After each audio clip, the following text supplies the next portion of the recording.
Straight to the point. Now, kung atong ipadayon sa unahan ang speech mahigala ni BBM, kay 1 hour and 26 minutes man eh. Daghan yung mga punto nga iyang gisgutan. Actually, ang ubang mga punto okay ra. Kung kana tinuod, no?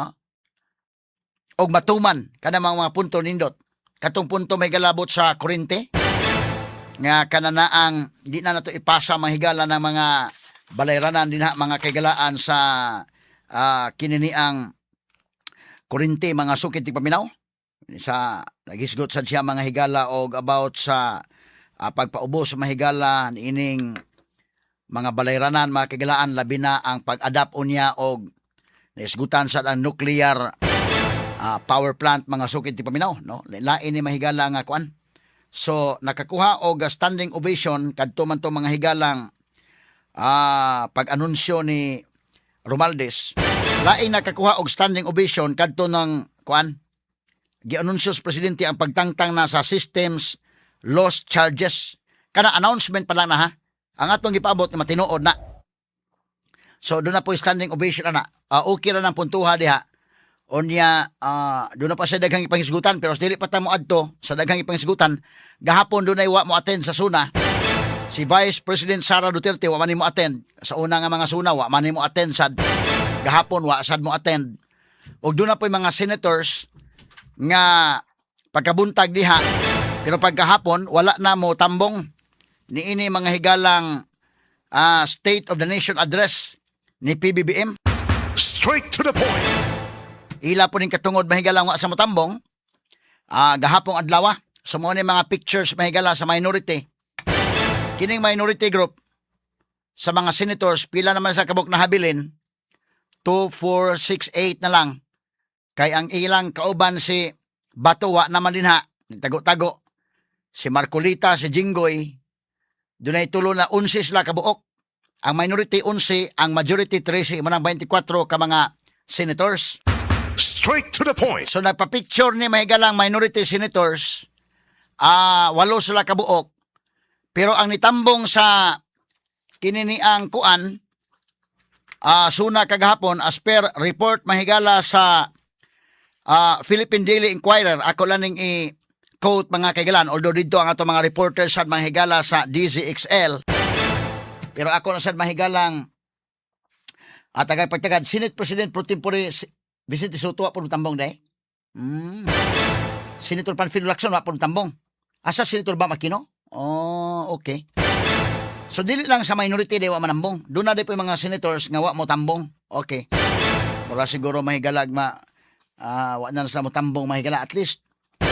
Lahi po ni ilang mga kuan ha. Kini sa minority wa manambong lahi po ni ila doon ay mensahe po silang gipakita siguro nga ngano di sa mo tambong. Pero ni ining mga senators nga niya sa minority si Camille Villar mo ini tambong.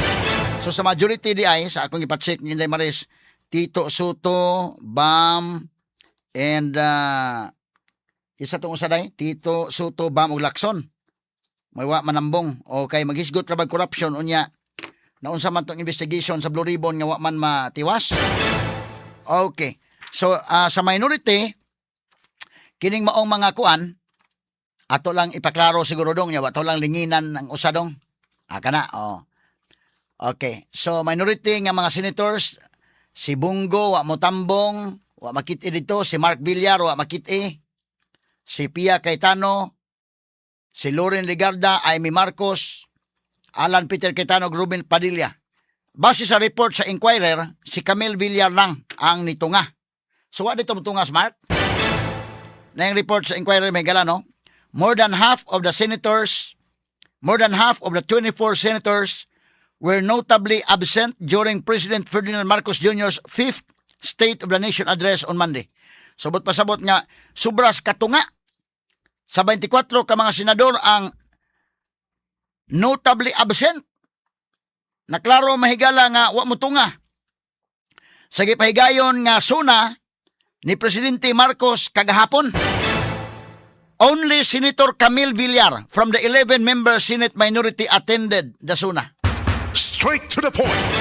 So si Senador Camille Villar sa 11 ka mga membro sa Senate minority ang mitunga atol sa SUNA.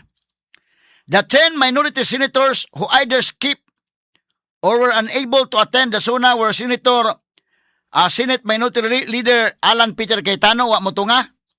Ang iyang igsuon si Pia, wa mo tunga. Si Senator Ruben Padilla, Lauren Ligarda, Mark Villar, Christopher Bongo, Presidential Sister Amy Marcos, of course, sila si Rodante Marcolita, di na magito katunga, Jinggoy, o inguman si Bato. So sa nilang 11 kabuok, ang naapagkabuntag, 8 na lang sila. Kanina naman lang sila may present, kaya naman si Bato, natago-tago na. Si Marcolita o si Jinggoy na nga priso na. So 8 na lang sila. Sa 8, usara ang tambong. Si Camille Villar. Amy Marcos admitted that they were upset because some of their colleagues in the minority had been charged and jailed. Straight to the point. Matod pang Amy Marcos, mahigala medyo wa sa mga ganahi, mahigala ining kalakiha tungkol kay duna sa mga kauban sa minority nga gipasakaan nagkaso o gipang priso na. Ha? So at least si Cheese Gudero gahapon o si Joel Villanueva nanunga magi sila dito gahapon. Kabati ko sila gahapon. Pwede ito sa magtiksan na yun Inday Maris. Agoy, kung tinudoon ni Romaldes, delikado sa dayta ng kalakiha. Kaya tinudoon maganing igagaw, kita pa baka.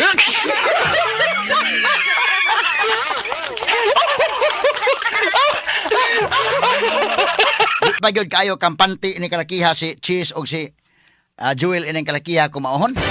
Ha? Onya, matod pa mahigala sa report din it's okay to listen the zona. It's just that we're upset because members of the minority are being jailed and charged.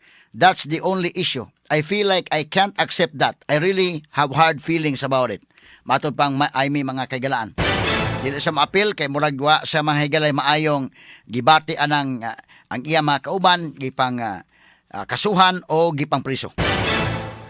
Unya matod pa, the president's sister however noted that she was also absent from her brother Sona last year. So di lang ni karon di ay in-absent si Amy Marcos Inday Maris. Hasta last year absent sa gihapon pod kini si Amy. As for Padilla, miingon siya nga to attend a family affair but could still listen to the Sona on the radio. Matod pang Ruben Padilla. Dili siya ma-appeal kay doon na kunoy mga importanteng tambungan sa pamilya pero maminaw siya sa radio. Ari lang paminaw sa 612 ha. DYHP lang Inday Maris o di ganit ito DZXL ha. O niya matod pa din mga kagalaan sa diyang gipangutana kung kining iyang kining absence mahigala usaban ni kaprotesta ang senador mitubag nga negative no dili but added that he did not want to offend the president whom he described as a friend dili kuno ni protesta pero iyang giingon nga dili sa gusto nga makapasakit sa presidente nga iyang giilang amigo. Matod pang Padilla. Unya si Alan Peter Cayetano daan ang misulti sa mga reporters nga he would rather listen to Marcos Suna on television. Di na sa moadto mga higala sa kwan sa Senate, di na sa moadto mahigala sa plenary. Di na sa moadto mahigala sa batasan pagpaminaw sa Suna adto lang kung sa mahigala sa television. I would probably prefer to just watch it on TV. Perhaps the administration would also be more comfortable with that. And it's my simple way of protesting, including through wearing black. Matod pang Senator Cayetano. So, kinidin pag-black ni Cayetano, sagol protesta din ni Inday Maris. Straight to the point. Sagol protesta ni. Kisa pa may nag-black lain, si Pia, nag-black man si Pia. Pink lang iyang ubos. Kinisla si Amy Marcos, nag-black man eh. Lauren Ligarda, doon ay something black. Pero kinis Camille Villar nag-blue, no? Ang uban nang gibarong mga kagalaan. Kay mga laki nagbarong nga puti nga barong. Pero kaning Cayetano nga barong black mga higala. O gisulti yung Cayetano nga kining iya mahigalang pagsulot og black nga barong usa kini katimaan sa iyang pagprotesta. Matod pa niya mahigala, kini ni ang protesta ni mga higala ang iyang ginahimo. Matod pa sign of protest. Unya mingon sa nga ang tulo ka mga members sa 13 majority black nga absent mga kagalaan amot usa kay mga rason nila ni Senate President pro tempore Vicente Soto absent mga higala, Senator Ping Lacson o Senator Bam Aquino nga wa pod butunga atol mga higala sa Suna. Doon na siguro yung mga mensahe ani kay di man pwede Inday Maris nga dili importante ning adlaw para nila mga kagalaan. Straight to the point. Kay kining suna mo maning gipaabot mahigala nga adlaw mahigala nga mo report ang presidente ngadto sa katawhan nga Pilipinhon pinaagi mahigala sa Congress. Joint session ko ni. In a year mahigala kausara mahitabo nga dunay joint session ang Senate ug ang House of Representatives. Nya dunay mga bisita ani. Manambong dito mga largag Manila mga kailan kay mo tambong kay giimbitar sa suna. Pero kining mga tawhana nga mga senators gyud nga sila gyud mahigala mo importanteng naa kay ila ning sesyon wa manambong dunay mga mensahe ani. Straight to the point. Di po nato mahigala mabasol gyud kung unsa. So nagkasinabot si Lacson og si Tito Soto nga di manambong apil sa Aquino wa mo tambong. Soto said he missed the suna because he was suffering from a bad cold. Matod pa niya.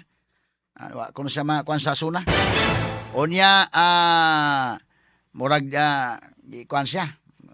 Gipanugnaw din si Soto din murag gipang sipon-sipon siguro di siya gusto kuno makaamong.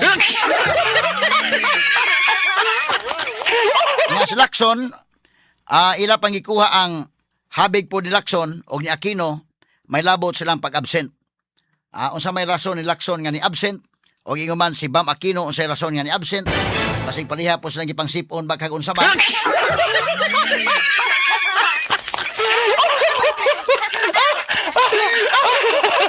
Ang uban mahigala present so ang tinuod ning giingon sa inquirer kung mauhon ni mga kagalaan nga tulo na gudaan ang di makatambong Bato, Jinggoy, si Marcolita tulo na daan plus ni apay 7 daan sa minority nga wa mo tambong pila na po na tanan.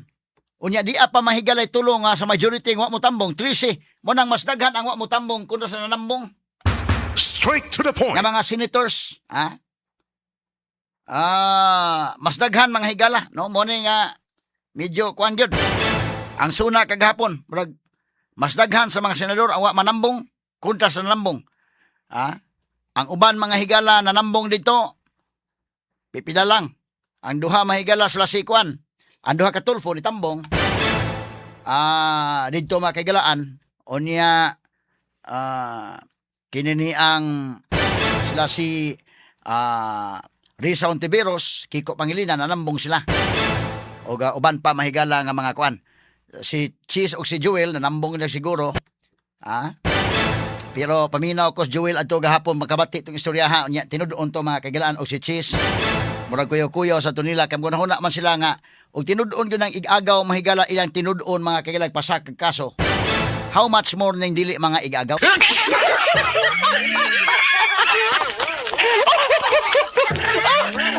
Ya kini politika ginamitay naman gyud Base gamiton ra ni si Cheese og si Joel para sa kinini ang impeachment. Paghuman sa impeachment pagbuwag-buwag lang ta.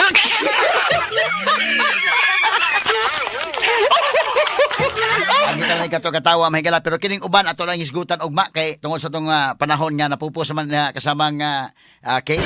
Isgutan ta ni kay BBA mga higala unsa ba nga mopalupad man kuno racket.